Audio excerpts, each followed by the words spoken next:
How to deal with depression and anxiety? सारे yes. कितने चाहते हैं ये हो आज के सेशन का टॉपिक?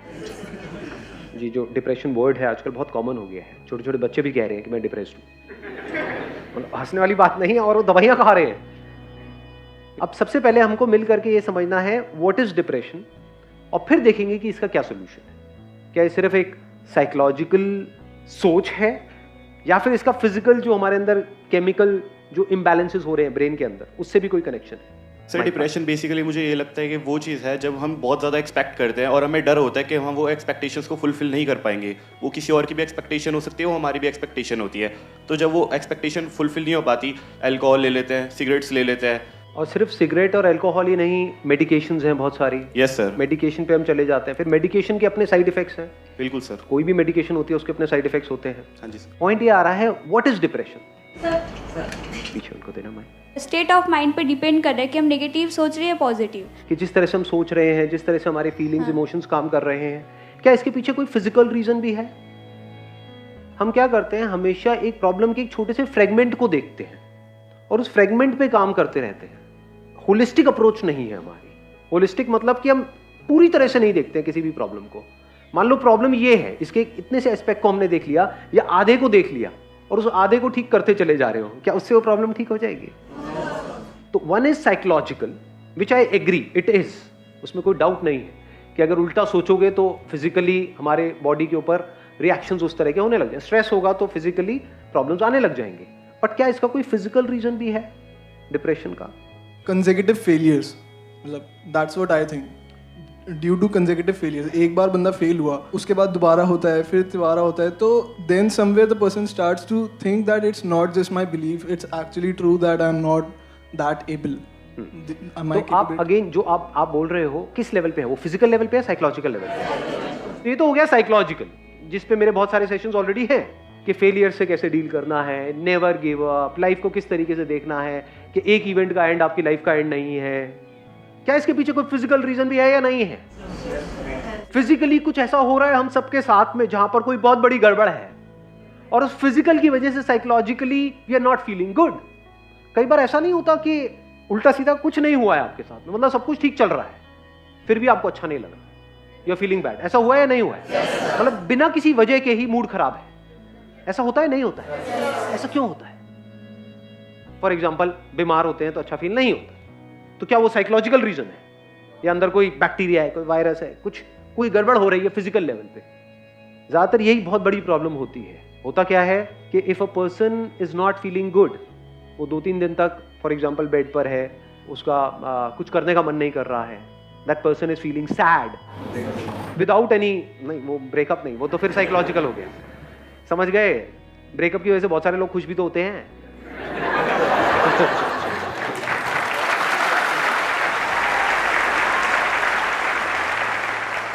ध्यान से समझ लेना, आप किसी डॉक्टर के पास में जाओगे तो वो साइकोलॉजिकल पे ज्यादा ध्यान नहीं देगा। वो क्या करेगा, फटाफट से अपना वो निकाला, उस पर लिखा ये खा लो, तो वो किस लेवल पे काम कर रहा है? फिजिकल। और एक्चुअल में साइकोलॉजिकल लेवल पे आपको खुद काम करना होता है, कोई और आपके लिए नहीं कर सकता है। बाहर से कोई कितना भी बोलता रहे, चाहे वो डॉक्टर बोल रहा है, चाहे मैं बोल रहा हूं, चाहे कोई और बोल रहा है, इतना फर्क नहीं पड़ता है जब तक कि आपके खुद के अंदर से ना आ जाए कि मुझे अपनी थिंकिंग को चेंज करना है। तो साइकोलॉजिकली अपने आप को कैसे ठीक करना है, वो किसके हाथ में कंट्रोल है? पूरी तरह से आपके हाथ में है। पहले तो इसको अच्छे से समझ लो। जिसने सोच लिया कि नहीं अब बहुत हुआ, अब मुझे आगे बढ़ना है लाइफ में, 1 सेकंड में बाहर, मतलब 1 महीने तक बैठ करके रो रहे थे, ऐसा होता है लाइफ में? नहीं होता है। कुछ गड़बड़ हो गई, पड़े हुए हैं, अरे यार सब खत्म हो गया, सब बर्बाद हो गया, अब कुछ नहीं बचा है, अब तो कुछ हो ही नहीं सकता है, मेरी जिंदगी झंड है, ये सब उल्टा सीधा अपने आप को बोले चले जा रहे। एकदम से एक मूवमेंट नहीं आता है, चल खड़ा हो आगे बढ़े यार, कोई बात नहीं, क्या हो गया, और एकदम से सब कुछ बदल जाता है। इसको बोलते हैं साइकोलॉजिकल। उस वक्त अगर फिजिकल भी जो हमारी बॉडी का जो केमिकल लोचा है वो हमारा साथ दे तो और अच्छा हो जाएगा। यही तो दवाइयां करती है, जो डॉक्टर्स दवाइयां देते हैं उससे क्या होता है, अंदर जो फिजिकल लेवल पे गड़बड़ हो रही होती है उसको वो संभाल लेते हैं, उसके भी सिम्टम्स को संभालते हैं, कॉज को नहीं। आज हम कॉज पे जाने वाले हैं। दोनों में फर्क समझ आ रहा है? कुछ सिम्टम्स हैं। सिम्टम्स क्या होते हैं फिजिकल लेवल पे? कुछ तरह के केमिकल्स हैं जो रिलीज होने चाहिए हमारे अंदर ब्रेन में। फॉर एग्जाम्पल सेरोटोनिन है, डोपामीन है, कॉर्टिसोल तो स्ट्रेस हार्मोन होता है बेसिकली। कुछ ऐसे केमिकल्स हैं जो रिलीज होने चाहिए, वो रिलीज नहीं हो रहे हैं, तो you are feeling bad without any reason. उसके साथ में कुछ और भी उल्टे सीधे थॉट्स चल रहे हैं, तो और एक साइकिल घूम रही है। उन थॉट्स की वजह से और बुरा लग रहा है, जितना बुरा लग रहा है और थॉट्स आ रहे हैं। जब मूड खराब होता है तो कैसे गाने सुनने का मन करता है? समझ रहे हो ना क्या हो रहा है? और जितने सैड गाने सुनते हो क्या होता है? और सैड। और जब मूड बहुत बढ़िया होता है तब कैसे गाने सुनने का मन करता है? एनर्जेटिक। समझ रहे हो ना ये कैसे एक दूसरे को इंपैक्ट करता है, फिजिकल और साइकोलॉजिकल। इन दोनों को अगर हम समझ पाएं और इन दोनों लेवल्स पे अच्छे से काम करें, तब जाकर के इस प्रॉब्लम का हम एक्चुअल में परमानेंट सॉल्यूशन निकाल पाए। अब इसको ध्यान से समझ लेना, मतलब फिजिकली क्या गड़बड़ होती है, कुछ ऐसे केमिकल्स हैं जो रिलीज होने चाहिए हमारी ब्रेन में, वो नहीं होते हैं, जिसकी वजह से वी स्टार्ट फीलिंग बैड। और कुछ ऐसे केमिकल्स हैं जो रिलीज नहीं होने चाहिए, फॉर एग्जांपल कॉर्टिसोल, वो रिलीज होता चला जाता है, स्ट्रेस हार्मोन भी बोलते हैं उसको। तो ये मेडिकेशंस क्या करती है, उसको ब्लॉक करती है, जो रिलीज नहीं होना चाहिए, और जो होना चाहिए उसको आर्टिफिशियली क्रिएट कर देती है, वो रिलीज होने लग जाता है, तो आपको अच्छा फील होने लग जाता है, दवाई लेते एकदम से अच्छा फील होने लग जाता है। बट क्या ये परमानेंट सोल्यूशन है? बीमारी का इलाज करने के दो तरीके हैं, एक है बीमारी के जो सिम्टम्स हैं सिर्फ उसका हम इलाज करें, एक है बीमारी की जड़ को काट दें।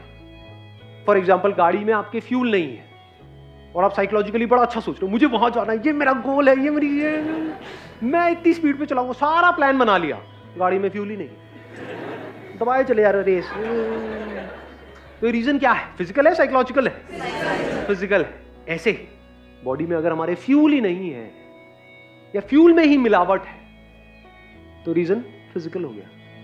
मान लो किसी का पेट ब्लॉक है, 4-5 दिन से काम ही नहीं हुआ है, और वो यहां पर बैठे हुए हैं, बैठे होंगे,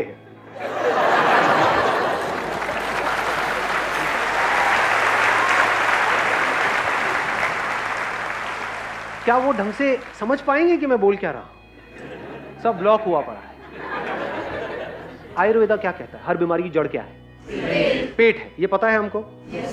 क्योंकि जो भी फ्यूल चाहिए हमारी बॉडी को, चाहे ब्रेन को चाहिए, चाहे और ऑर्गन्स को चाहिए, कुछ भी चाहिए, यानी जो हम खाते हैं उसको एनर्जी में कन्वर्ट करने का काम कहां पर होता है? यहां पर होता है। तो अगर पेट हमारा ठीक काम नहीं कर रहा है तो ब्रेन कैसे ठीक काम करेगी? लगाओ दिमाग। मैं bachelor of Ayurvedic medicine surgery का स्टूडेंट हूँ, मैं एलोपैथी भी पढ़ता हूँ।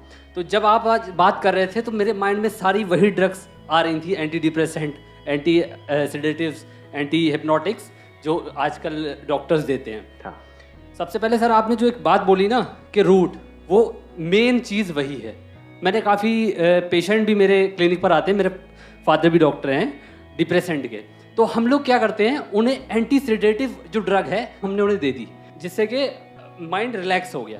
अब क्या है, बंदा सो गया, तो उस बंदे को ये सोचना चाहिए कि जो मैंने मेडिसिन ली है आखिर वो कर क्या रही है।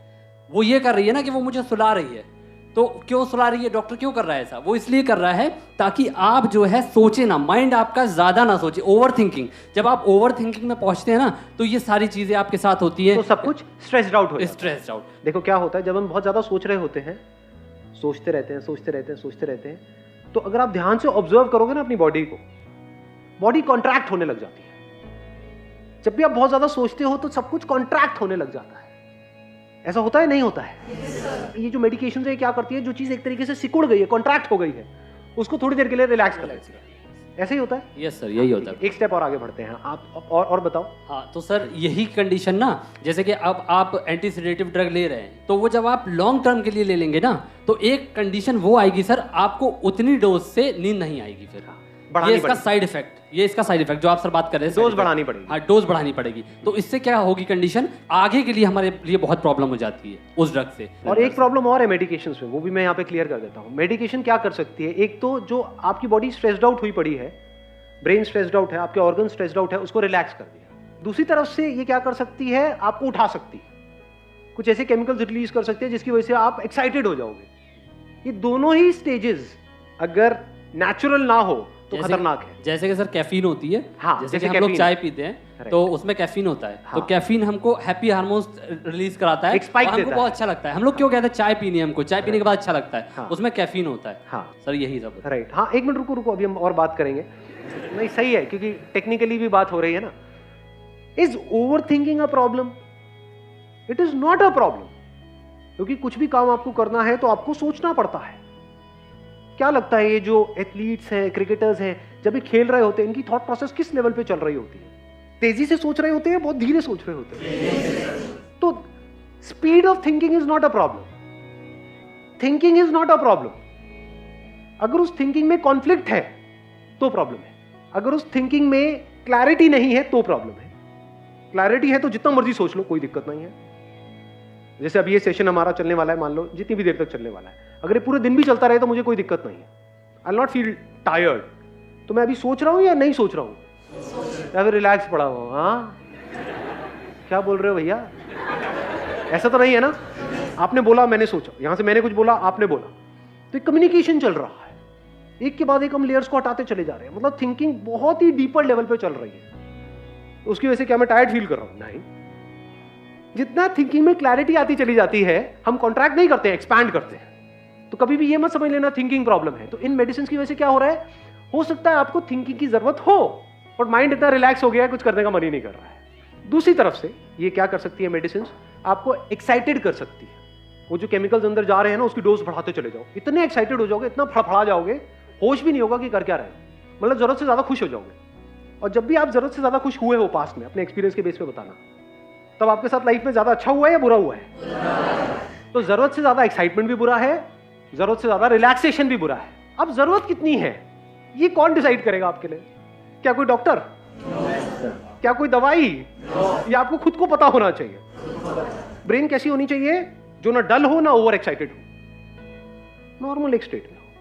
नहीं तो प्रॉब्लम इसकी एक बहुत बड़ी क्या है कि इन मेडिसिन की वजह से जो एक्साइटमेंट हमको मिलता है, लोगों को उससे अटैचमेंट हो जाती है। फिर एक नॉर्मल स्टेट भी होगी, माइक लेकर के बताना मैं ठीक कह रहा हूँ, गलत कह रहा हूँ? बिल्कुल सही बोल रहे हैं। हाँ, फिर अगर एक नॉर्मल स्टेट भी होगी, जैसे एक बंदे की एक नॉर्मल स्टेट है, उसमें अगर उनको लाया जाएगा तो वो कहेंगे इसमें मजा नहीं आ रहा है, थोड़ा और बढ़ाओ डॉक्टर साहब। उसका परमानेंट सोल्यूशन क्या है, उसके बारे में हमको सोचना है। अभी मैंने एक फ्यूल का एग्जांपल आपको दिया था। हमारी बॉडी के लिए फ्यूल क्या है? फूड मतलब क्या? What is food? What do you call as food? Burger, pizza? What do you mean by healthy food? Physical activity से तो फ्यूल बर्न होगा, उसके बाद में हमको फ्यूल चाहिएगा। नहीं तो अगर आप फिजिकल एक्टिविटी करो और फ्यूल ढंग का ना लो तो फिजिकल एक्टिविटी भी आपके लिए नुकसान करेगी। तो अभी हम बात कर रहे हैं फ्यूल का। What is fuel for our body? जो हम खा रहे हैं सुबह से रात तक, वो पैकेज फूड जो खा रहे हैं, जो आपको बेचा जा रहा है, जो आपके सो कॉल्ड सेलिब्रिटीज आकर के एडवर्टाइजिंग कर रहे हैं, जो वो खुद नहीं खाते हैं बट आपको खिला रहे हैं, वो फूड है। पसंद क्या है, यहाँ से ऑनलाइन यहाँ से ऑर्डर कर दिया, वो आ गया, चले जा रहे हैं। अब फिर कह रहे हैं सर आपकी बातों का असर नहीं होता है।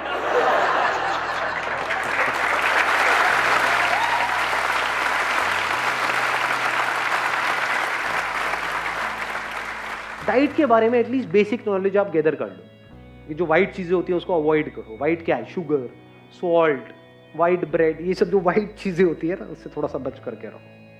तो अब फ्यूल क्या है? फ्यूल सिर्फ खाना नहीं है, ये बहुत बड़ी गलतफहमी है। घोड़ा क्या खाता है? चने तो अगर हम खिला दें तो खाता है, चने कहां से खाएगा वो?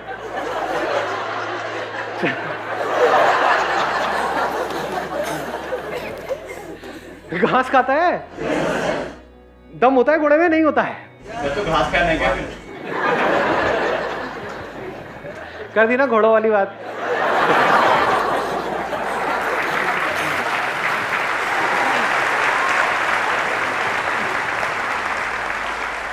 अरे मैं घास खाने के लिए नहीं क्या, घास में क्या होता है इतना नहीं पता है? मतलब कोई साइंस बैकग्राउंड से नहीं है? क्लोरोफिल नहीं होता है? क्लोरोफिल मतलब क्या? कहां से बनता है वो? सनलाइट से। तो इनडायरेक्टली क्या घोड़ा सनलाइट नहीं खा रहा है? सनलाइट में एनर्जी है या नहीं है? Vitamin D. अब देख लो ये क्या गड़बड़ हो रही है। सनलाइट मतलब विटामिन डी। सनलाइट का रोल सिर्फ विटामिन डी तक है, या सनलाइट के जो हजारों लाखों फायदे हैं उसमें से एक है विटामिन डी? तो फ्यूल मतलब सिर्फ खाना नहीं, that is just one aspect of fuel. धरती, जल, अग्नि, वायु, आकाश, ये 5 तरह का फ्यूल है। फ्यूल से क्या होता है? अगर फ्यूल सही जाए हमारी बॉडी में, आपको मेडिसिन की जरूरत नहीं है। If you take the right kind of food for your body, that food is medicine without any side effects. You don't need additional medicine, अगर फूड को आप ठीक कर लो तो। Does it make sense? तो पहला क्या आया? धरती। धरती से रिलेटेड क्या आ गया? फ्रूट्स, वेजिटेबल्स, ये वो। दूसरा क्या है? धरती, जल, पानी। पानी की कमी हो गई तो अपने आप ही बुरा फील होना शुरू हो जाएगा। खाना उल्टा सीधा खाओगे, अपने आप ही बुरा फील होना शुरू हो जाएगा। धरती, जल, अग्नि, मतलब सनलाइट। मैं आपको बेसिक सा एक फंडा बता रहा हूं डिप्रेशन का, इससे डायरेक्ट कनेक्शन है, इनडायरेक्ट नहीं है। आपको एक डार्क कमरे में ले जाकर के बंद कर दिया जाए 7 दिन के लिए, अंधेरे कमरे में, तो एक नॉर्मल बंदा भी डिप्रेशन में चला जाए। और अगर आपको खुले में छोड़ दिया जाए घोड़े की तरह, घोड़ों के साथ में, घोड़े भी भाग रहे हैं, आप भी भाग रहे हैं, और कुछ लोग अगर घास खाना चाहे तो खा सकते हैं, तो क्या होगा एक हफ्ते बाद? बताने की जरूरत ही नहीं, ऑब्वियस है। इसके बाद कौन सा आया? वायु, मतलब हवा। हवा कैसी है हमारे आसपास में? यहाँ पे दिल्ली में बढ़िया है, पॉल्यूटेड है। लास्ट क्या है? आकाश। आकाश मतलब स्पेस। आपको एक छोटे से कमरे में बंद कर दिया जाए, वहां अच्छा लगता है या खुले में अच्छा लगता है? किसी पहाड़ के टॉप पे अच्छा लगता है? तो आप कहोगे कि आप पहाड़ पे चले जाए? नहीं जी, घर पे जहां भी रहते हो, किसी अपार्टमेंट में रहते हो, उसकी छत पे तो जा सकते हो। वहां पे छत पे जा करके अच्छा लगता है। तो क्या स्पेस फ्यूल है या नहीं है? इस पे हमारा कितना ध्यान है? या ध्यान है सिर्फ और सिर्फ थॉट्स पे? नंबर 1 थॉट्स कि मुझे ये करना है, वो करना है, वो करना है, मेरे साथ ये हो गया, वो हो गया। दूसरा, अब मैं इसको ठीक कैसे करूं, ठीक कैसे करूं, ठीक कैसे करूं। I am not too sure आप में से कितनों को एक्चुअल में पता भी होगा कि हेल्थ की जो पीक स्टेट होती है वो कैसी होती है, जब बॉडी, माइंड, इंटेलेक्ट और जो हमारी बाकी की सारी एनर्जीज हैं वो परफेक्टली काम कर रही होती है। नेचुरोपैथी के कुछ सेंटर्स हैं वर्ल्ड वाइड, इंडिया में बहुत सारे हैं और बहुत ही रीजनेबल रेट पर है। कोई भी दवाई खाने से पहले डिप्रेशन एटलीस्ट 7 दिन के लिए, मिनिमम 7 दिन के लिए, 7 दिन के लिए जाओ जहां पे खाना ढंग का मिले, पानी अच्छा मिले, हवा साफ सुथरी हो, सनलाइट मिले। उसके अलावा और भी बहुत सारे वहां पे ट्रीटमेंट्स होते हैं, मिट्टी विट्टी पूरा लगा करके लिटा देते हैं कहीं पर भी। ऐसा ना हो कहीं जाओ और मैं भी साथ में, सर आप भी।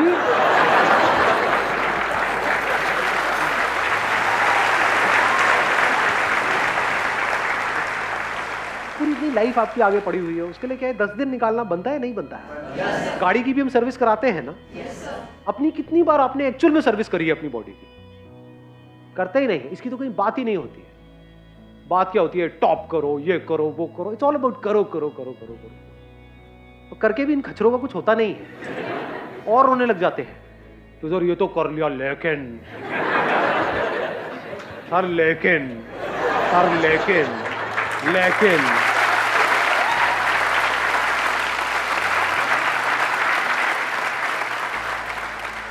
फिजिकली ठीक का मतलब क्या और खराब का मतलब क्या?